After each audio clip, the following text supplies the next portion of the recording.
आज हम बात करेंगे थर्ड टाइप ऑफ टाइट्रेशन जिसका नाम है जी कम्प्लेक्सोमेट्रिक एनालिसिस। कम्प्लेक्सोमेट्रिक एनालिसिस ये थर्ड टाइप है हमारे पास। और इसमें बेसिकली कम्प्लेक्स फॉर्मेशन होती है। कम्प्लेक्सोमेट्रिक टाइट्रेशन क्या है? ये एक टाइट्रेशन है जिसके अंदर एक कलर्ड कम्प्लेक्स बनता है। कलर्ड कम्प्लेक्स बनेगा और वही हमारे पास क्या होगा जी, एंड पॉइंट होगा। कलर्ड कम्प्लेक्स की फॉर्मेशन ही हमें बता देगी कि ये आपका जो है एंड पॉइंट आ चुका है। ठीक है, ये बेसिकली टाइट्रेशन जो है ये बहुत से मेटल्स की कंसंट्रेशन को मालूम करने के लिए इस्तेमाल होती है। Use to determine concentration of different metals, concentration of different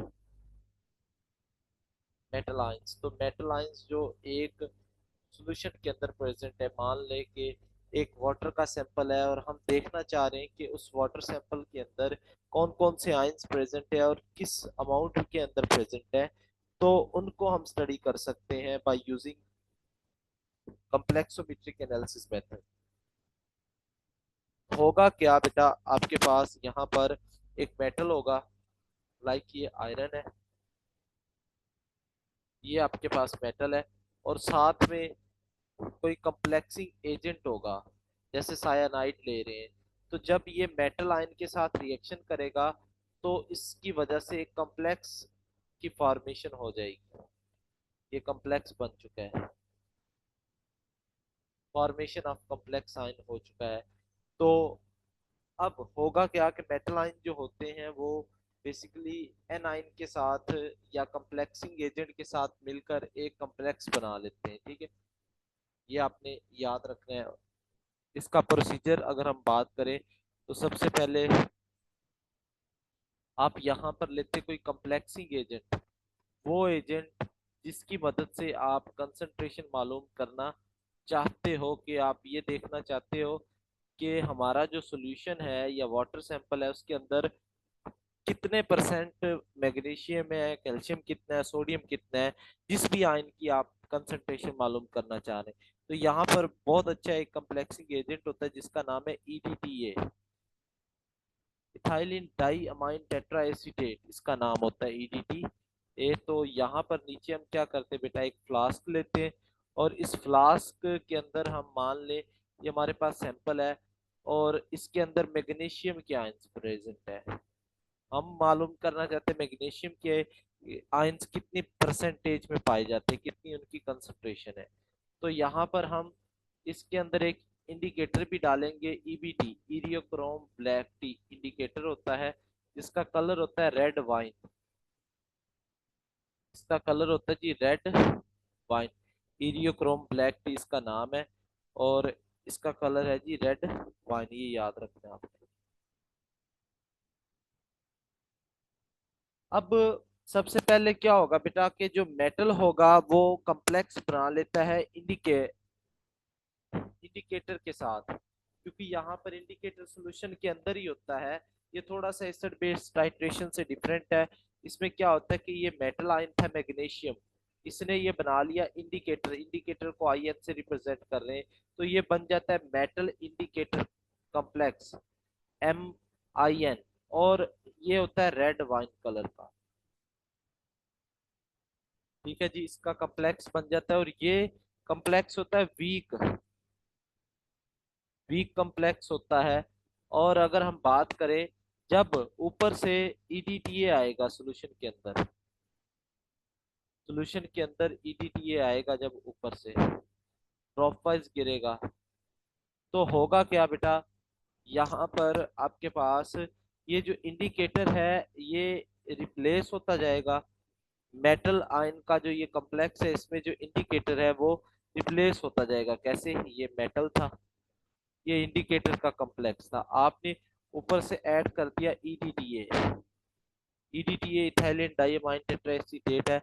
तो अब यहाँ से ये मेटल हटता जाएगा और ईडीटीए का कॉम्प्लेक्स बनता जाएगा ये, और इंडिकेटर जो होगा वो अलग हो जाएगा यहाँ से।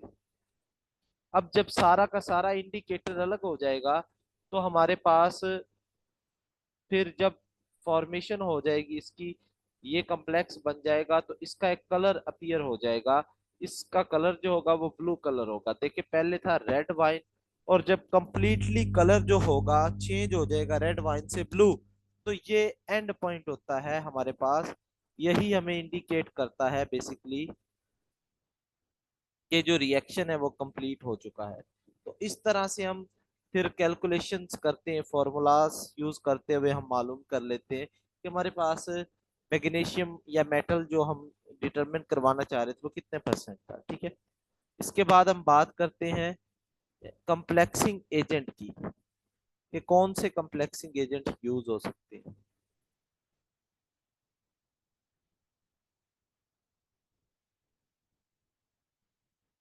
देखिए हमारे पास दो तरह के कंप्लेक्सिंग एजेंट्स हैं। एक तो होते हैं यूनिडेंटेट। डेमो लेक्चर में हमने बात की थी डेंटिसिटी। डेंटिसिटी होती है कि वो जो लिगेंड होता है, लिगेंड को लेविस बेस भी कहते हैं। लेविस बेस वो चीज होती है जो लोन पे डोनेट करती है। ठीक है, और जो लिगेंड होता है वो कितने बॉन्ड बना सकता है या कितने लोन पे डोनेट कर सकता है, वो उसकी डेंटिसिटी होती थी। अब यूनिडेंटेट का मतलब होता है ये सिर्फ एक ही वन लोन पे ये डोनेट कर सकता है। और मल्टीडेंटेट का मतलब होता है more than one, more than one ये डोनेट कर सकता है। ठीक है जी। अब ईडीटीए की अगर हम बात करें तो ये हेक्साडेंटेट लिगेंड होता है। ये एमसीक्यूज पूछते हैं, पीपीएससी में भी आया हुआ है। ये हेक्साडेंटेट होता है, यानी ये 6 लोन पे डोनेट कर सकता है। इसके पास 6 डोनर साइट्स होती हैं, तो ये 6 बॉन्ड्स बना सकता है 6 लोन पेयर। ये है बेसिकली उन्हें डोनेट कर सकता है। ठीक है जी। अब इसके स्ट्रक्चर की हम बात करते हैं ईडीटीए की, तो इथाइलिन डाइअमाइन बेसिकली, तो ये आपके पास है डाइअमाइन, और फिर टेट्रा एसीटेट, 4 इसके साथ कार्बोक्सिलिक एसिड के ग्रुप लगे होते हैं।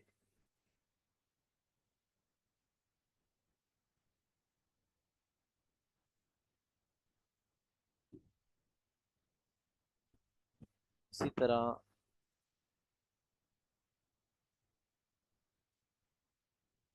हाँ जी, अब यहाँ पे नाइट्रोजन के पास एक लोन पेयर है, और यहाँ पे ऑक्सीजन के पास भी लोन पेयर है, ये ऑक्सीजन के पास भी लोन पेयर है, इधर भी लोन पेयर है, इधर भी लोन पेयर ऑफ इलेक्ट्रॉन्स है, तो और ये नाइट्रोजन के पास भी 1 2 3 4 5 और 6, तो 6 डोनर साइट्स होती हैं जहां से ये 6 लोन पेयर्स को डोनेट करके कॉम्प्लेक्स कंपाउंड की फॉर्मेशन करवा सकता है।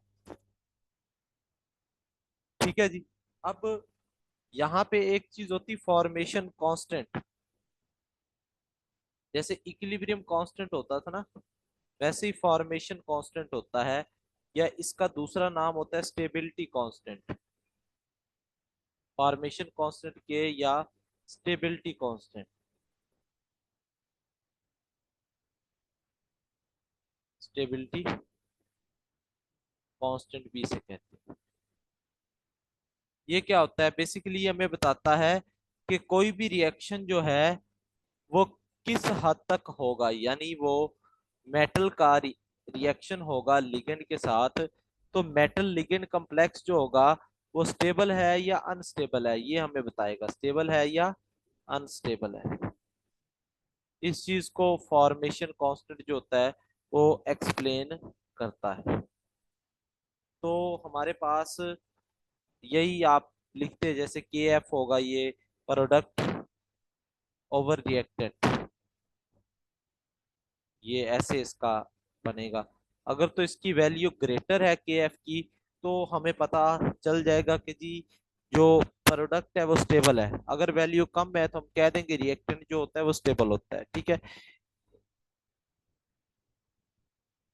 इसी तरह हम बात करें इसके प्रिंसिपल की, इस टाइट्रेशन के, तो सिंपल पहले भी हम बात कर चुके हैं। प्रिंसिपल यही है कि मेटल इंडिकेटर का कॉम्प्लेक्स बन जाता है, फिर उसके अंदर हम कोई चेलिएटिंग एजेंट ऐड करते हैं। चेलिएटिंग एजेंट वो एजेंट होता है जिसके पास एक से ज्यादा डोनर साइट्स होती हैं, यानी वो दो या दो से ज्यादा डोनर साइट्स रखता है और वो रिंग बनाता है, रिंग फॉर्मेशन करता है। कॉम्प्लेक्स बनेगा तो रिंग बन जाएगी उसकी, तो उसे कहते थे चेलिएटिंग एजेंट, जो रिंग फॉर्मेशन करवाता है। तो मेटल और चेलिएटिंग एजेंट का कॉम्प्लेक्स बन जाता है। चेलिएटिंग एजेंट आपके पास कॉम्प्लेक्सोमेट्रिक एजेंट भी होता है, या लिगेंड भी इसे कह देते हैं, ठीक है। इस तरह से ये कॉम्प्लेक्स मेटल चिलिएट कॉम्प्लेक्स बन गया है।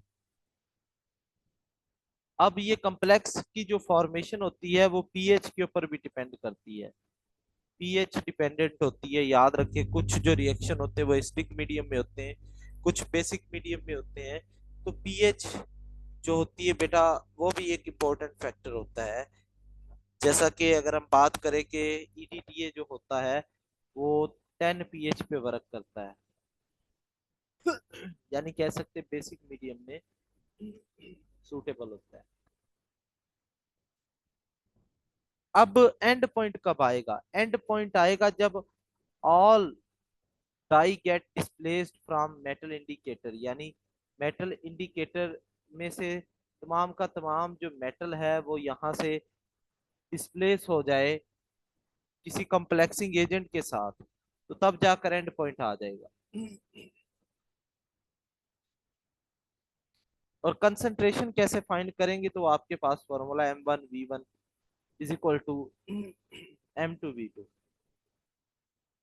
ये फॉर्मूला यूज करोगे बेटा आप, और इससे आप टाइट्रेशन की जो भी कैलकुलेशंस होती है वो कर लेते हैं। इसके बाद हम बात करते हैं इंडिकेटर्स यूज्ड इन ईडीटीए।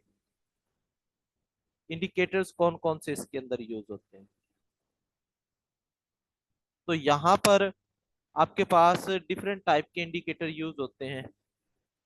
अगर हम उनकी बात करें, यहाँ पर हम इंडिकेटर के नेम, फिर कलर चेंज, फिर वो किस पीएच पे वर्क करते हैं, और यहाँ पे मेटल्स।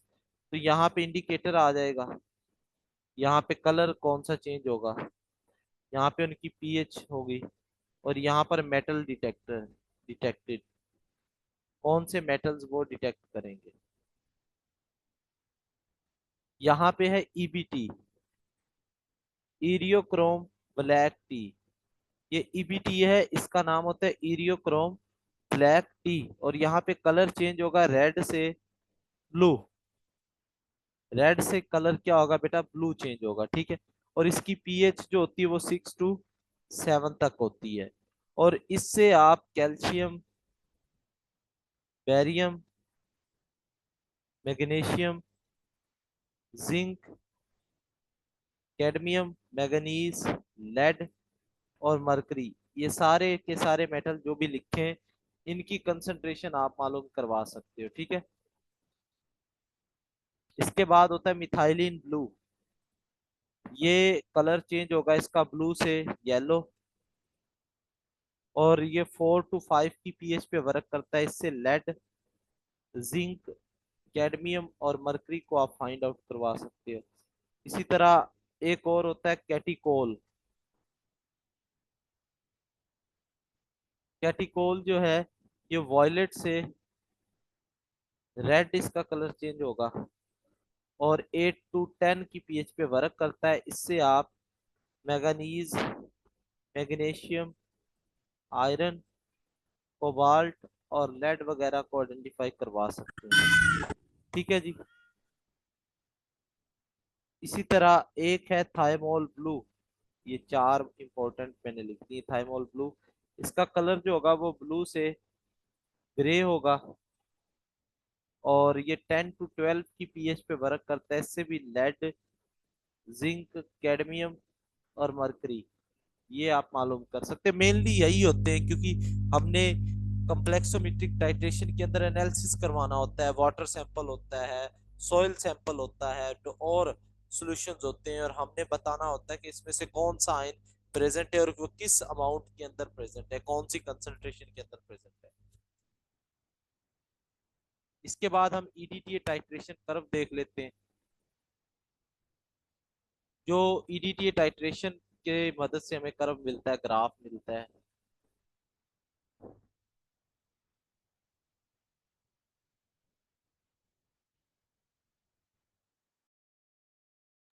जी तो बेटा, यहाँ पर हम लेते होते वॉल्यूम ऑफ ईडीटीए। यहाँ पे हमने ईडीटीए का वॉल्यूम ले लिया है, और यहाँ पे हम ले लेते हैं पीएम। पीएम है minus log of metal ion concentration, आपने पढ़ा है ना, पीएच, पीओएच। तो यहाँ पर हमने मेटल आयन की कंसंट्रेशन, क्योंकि बेटा यहाँ पे माइनस लॉग इसलिए ले रहे हैं क्योंकि वैल्यूज जो होती है बहुत कम होती हैं। जो वैल्यूज होती हैं वो बहुत कम होती हैं, ठीक है, ये याद रख लें। तो उनको हमने बड़ा जाहिर करने के लिए लॉग ले रहे होते हैं। लॉग का और कोई काम नहीं होता, स्मॉल वैल्यूज को लार्ज करके बताना। तो यहां से हमारा ये कर्व स्टार्ट होगा और यहाँ पर ये जा रहा है। अब देखें, इस कर्व के तीन रीजन है। नंबर वन हमारे पास रीजन है जी यहाँ से यहाँ, नंबर टू रीजन ये है, और नंबर थ्री रीजन ये है। अब ये मैं इसको R3 कह देता हूँ, इसको R2 कह देते हैं, और ये जो फर्स्ट वन है इसको हम R1 का नाम दे देते हैं। अच्छा, तो बेटा यहाँ पर अगर हम बात करें तो जो रीजन वन है, यहाँ पर आप देखो जरा, तो excess metal left after each addition of EDTA. तो यहाँ पर जो है वो एक्सेस में मेटल प्रेजेंट है, excess metal ion, metal present होंगे, मेटल आइंस प्रेजेंट होंगे, ठीक है। जो रीजन वन है, ये ग्राफ ऊपर की तरफ जा रहा है, ये हम इसका सेंटर ले लेते हैं। सेंटर जो होता है ये आपको बताता है इक्विवेलेंट पॉइंट। इक्विवेलेंट पॉइंट होता है, हम दरमियान में से जो ये लाइन लगाते हैं ना बेसिकली। अब देखो शुरू शुरू में वॉल्यूम जो था ईडीटीए का, ये एक्स एक्सिस पे हमने लिया हुआ है, ठीक है। अब देखिए यहाँ पे मेटल आयन की कंसंट्रेशन कांस्टेंट है, और आहिस्ता आहिस्ता वो इंक्रीज हो रही है, इंक्रीज हो रही है, कम्प्लेक्स आयन की फॉर्मेशन हो रही है। और एक वक्त आएगा वो कम्प्लेक्स आयन जो होगा वो कांस्टेंट हो जाएगा। और रीजन टू जो हमें बता रहा है वो बेसिकली हमें बता रहा है इक्विवेलेंट पॉइंट। इक्विवेलेंट पॉइंट बता रहा है, इक्विवेलेंट पॉइंट से क्या मुराद है, ये बता रहा है कि मेटल आयंस, ये मेटल आयंस Mn से रिप्रेजेंट कर रहा हूं, और ईडीटीए जो है ये बराबर हो चुके हैं। हमने पढ़ा था ना OH और H पॉजिटिव बराबर हो जाए जब, तो उसी तरह कंप्लेक्सिंग एजेंट और आपके पास जो मेटल आयंस होते हैं वो बराबर हो जाते हैं। और कर्व नंबर थ्री जो है ये हमें बता रहा है कि यहाँ पर एक्सेस के अंदर ईडीटीए है, एक्सेस के अंदर यहाँ पर क्या होता है, ईडीटीए होता है, याद रखें। यहाँ पर हमारे पास एक्सेस के अंदर ईडीटीए है। तो पहले कर्व में एक्सेस में मेटल आयंस थे, दूसरे के अंदर एंड पॉइंट हमें या इक्विवेलेंट पॉइंट पता चलता है, और तीसरे कर्व में अब सारे के सारे मेटल आयन कंज्यूम हो चुके हैं, कॉम्प्लेक्स की फॉर्मेशन हो चुकी है, एंड पॉइंट आ चुका है।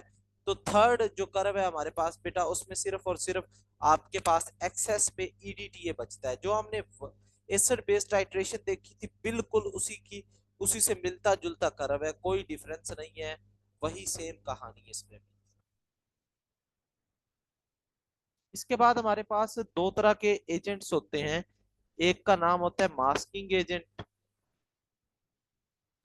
मास्किंग एजेंट, और एक का होता है डी मास्किंग। तो पहले मास्किंग की बात कर लेते हैं कि मास्किंग क्या है।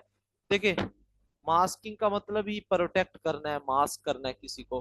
मास्किंग एजेंट वो एजेंट होते हैं बेटा, मैं आपको एक सिंपल एग्जांपल से समझाता हूँ कि हमारे पास ये एक वाटर सैंपल है, इसके अंदर हमारे पास कैल्शियम भी है, इसके अंदर हमारे पास मैग्नीशियम भी है, और इसके अंदर हमारे पास जिंक के आयंस भी हैं। हम सिर्फ और सिर्फ एनालिसिस करवाना चाहते हैं कैल्शियम का।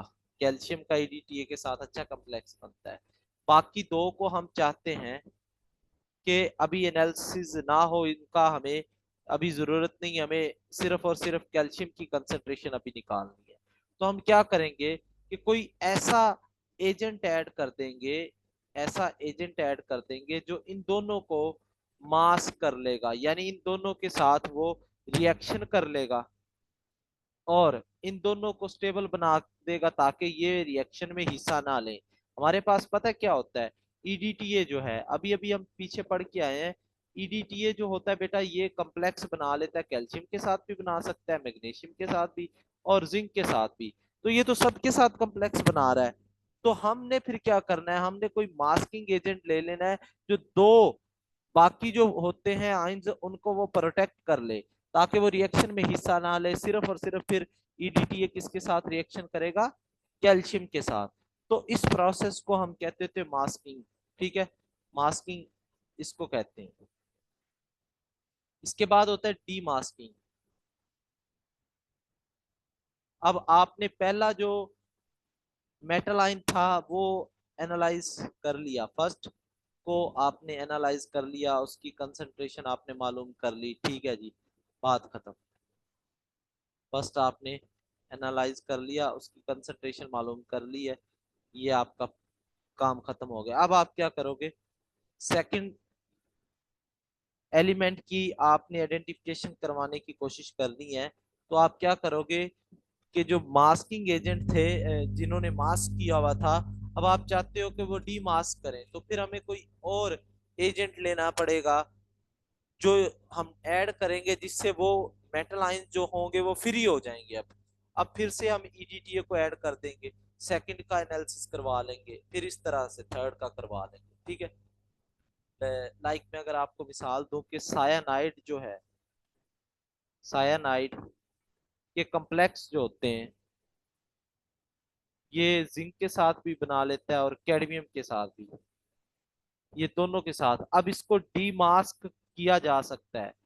सायानाइड मान लें कि एज अ मास्किंग एजेंट अगर यूज किया हो, ये मास्किंग एजेंट है और इसने कैडमियम और जिंक को मास्क किया हुआ है, हम चाहते हैं इसको सेपरेट करवाएं, तो हम यहाँ पर डीमास्किंग एजेंट यूज कर सकते हैं, फॉर्मल्डिहाइड या acetic acid, acetic acid use कर सकते हैं, या आप कर सकते हो क्लोरल हाइड्रेट, क्लोरल हाइड्रेट जो होता है इसके साथ। तो ये तीन कंपाउंड जो हैं ये डीमास्किंग है, जो इसको जिंक और कैडमियम को सेपरेट करवा सकते हैं।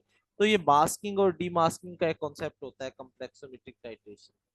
इसके बाद हमारे पास आ जाती है EDTA titration technique, EDTA titration techniques के, उसके अंदर कौन कौन सी टेक्निक्स यूज होती है।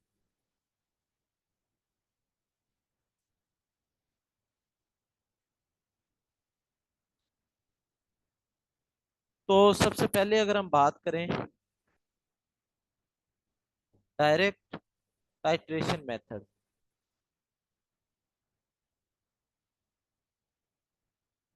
ये फर्स्ट वन है, डायरेक्ट टाइट्रेशन मेथड।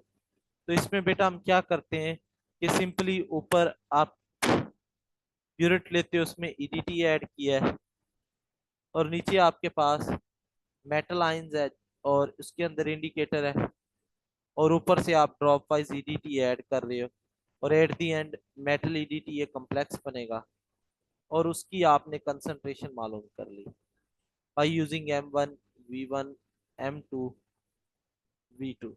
तो इसको हम कहते होते हैं डायरेक्ट टाइट्रेशन, के ये सिंपली होता है, जो सिंपल प्रोसेस हम लैब के अंदर यूज कर रहे होते हैं। इसके बाद हमारे पास सेकंड होता है मेथड, जो है वो है बैक टाइट्रेशन। ये लास्ट टाइम आपने टाइट प्रेसिपिटेशन टाइट्रेशन की वीडियोस देखी होंगी, तो उसके अंदर बैक टाइट्रेशन का वर्ड और मेथड भी यूज होता था। तो वहां से अगर आपको अंडरस्टैंडिंग हो गई है तो well and good. Back titration नाम से पता चल रहा है कि यहाँ पर हम क्या करते होते हैं कि एक्सेस में ले लेंगे कंप्लेक्सिंग एजेंट को, ईडीटीए को, इसको एक्सेस में ले लिया। और हमें पता है कि लाइक मेटल जो है उसके आइंस है 100, तो हमने इसके आइंस ले लिए 200। ठीक है, मेटल के आइंस थे 100। अब ईडीटीए ने इसके साथ कॉम्प्लेक्स बना लिया, मेटल ईडीटीए कॉम्प्लेक्स। अब हमें नहीं पता बेटा कि ईडीटीए के आयंस कितने कंज्यूम हुए, वो तो मैंने सपोज्ड आपको समझाने के लिए ऊपर आयंस लिखे हैं। हमें नहीं पता कि ईडीटीए के आयंस कितने कंज्यूम हुए। शुरू में तो हमें पता है कि हमने शुरू में लिए 200, इतना तो हमें पता है, लेकिन कंज्यूम कितने हुए ये नहीं पता।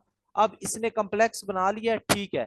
अब उसी सोल्यूशन के अंदर हम क्या करेंगे, कोई और रीएजेंट ऐड करेंगे जो ईडीटीए के साथ कॉम्प्लेक्स बना ले, और हमें पता चल जाए कि हाँ जी वो नाउन होगा, लाइक हमने 100 वाला आइंस वाला कोई और चीज ऐड कर दी है जिसने इस ईडीटीए के साथ कॉम्प्लेक्स बना लिया, जो फ्री प्रेजेंट था, फ्री ईडीटीए जो था एक्सेस में लिया था ना, कुछ तो मेटल के साथ कंबाइन हो गए थे, जो कुछ फ्री था उसके साथ ये कंबाइन हो गया। मान ले कि फ्री ईडीटीए के आइंस हमारे पास थे 100, तो हमें ये पता चल जाएगा कि शुरू में ईडीटीए 200 था, तो इसमें से 100 को माइनस कर दो आप, तो 100 पीछे बचता है, तो 100 जो होगा वो इसके साथ कंज्यूम हो गया होगा मेटल के साथ कॉम्प्लेक्स बनाने में। ठीक है, तो ये मेथड होता है बैक टाइट्रेशन के। इसमें हम कॉम्प्लेक्सोमेट्रिक एजेंट की जो होती है कंसंट्रेशन वो मालूम करते हैं बाद में, किसी और मेटल के साथ टाइट्रेशन करके। ठीक है, किसी और मेटल के साथ टाइट्रेशन करके हम बाद में उसकी कंसंट्रेशन मालूम करते हैं, और ये एक एक्यूरेट और अच्छा मेथड कंसीडर किया जाता है। इसके बाद थर्ड है हमारे पास डिस्प्लेसमेंट मेथड।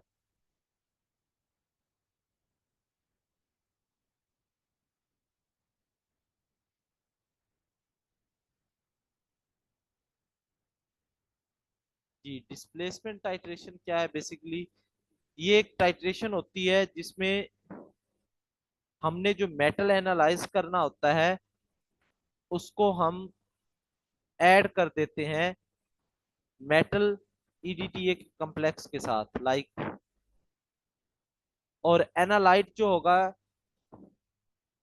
जिसका हाई पोटेंशियल होगा वो उसको डिस्प्लेस कर देगा। क्या मतलब है मैं आपको बताऊं, अगर लाइक हमारे पास था एक मेटल इंडिकेटर कॉम्प्लेक्स है, ये MgIn, ये कॉम्प्लेक्स था एक बेसिकली।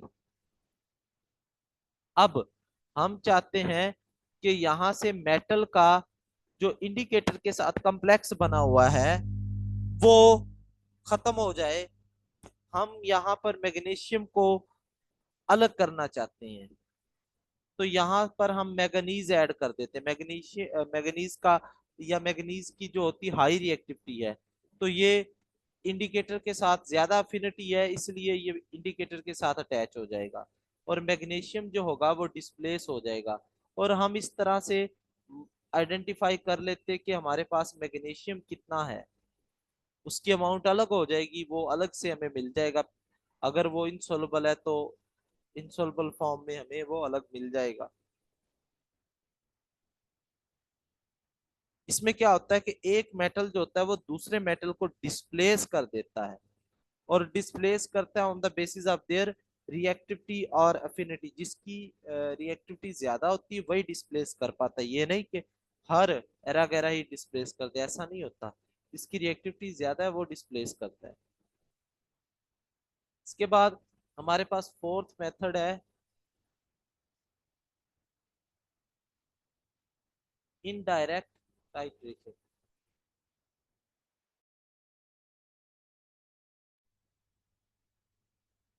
इनडायरेक्ट टाइट्रेशन में क्या होता है, इसमें मैं आपको बताऊं बेटा कि यहाँ पर हम मेटल की कंसंट्रेशन मालूम नहीं करते।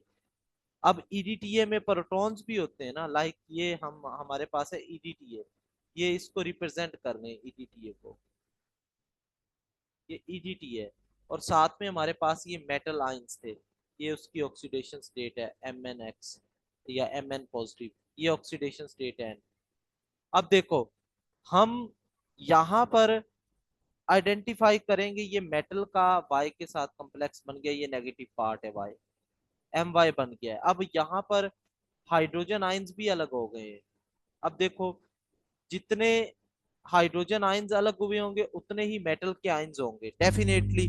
कि अगर 50 हाइड्रोजन के आयंस थे तो 50 ही मेटल के आयंस लगे होंगे साथ में।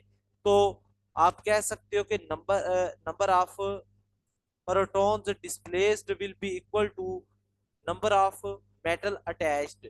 तो जितने y के साथ मेटल अटैच हुए होंगे उतने ही आयंस जो होंगे हाइड्रोजन के वो डिस्प्लेस हुए होंगे। तो हम यहाँ पर इनडायरेक्ट मेथड यूज करते हैं कि हम यहाँ पर मेटल की कंसंट्रेशन नहीं मालूम करते, बल्कि हम हाइड्रोजन आयंस चेक कर लेते हैं कि कितने डिस्प्लेस हुए हैं, उनकी हम कंसंट्रेशन फाइंड आउट कर लेते हैं। तो इस मेथड को हम कहते होते हैं इनडायरेक्ट, क्योंकि अगर हमें उसकी कंसंट्रेशन पता चल गई है बेटा तो डेफिनेटली हमारे पास मेटल आयंस की कंसंट्रेशन मालूम हो जाएगी।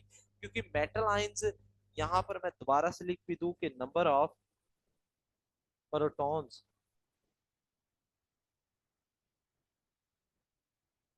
Displaced will be equal to number of metal attached.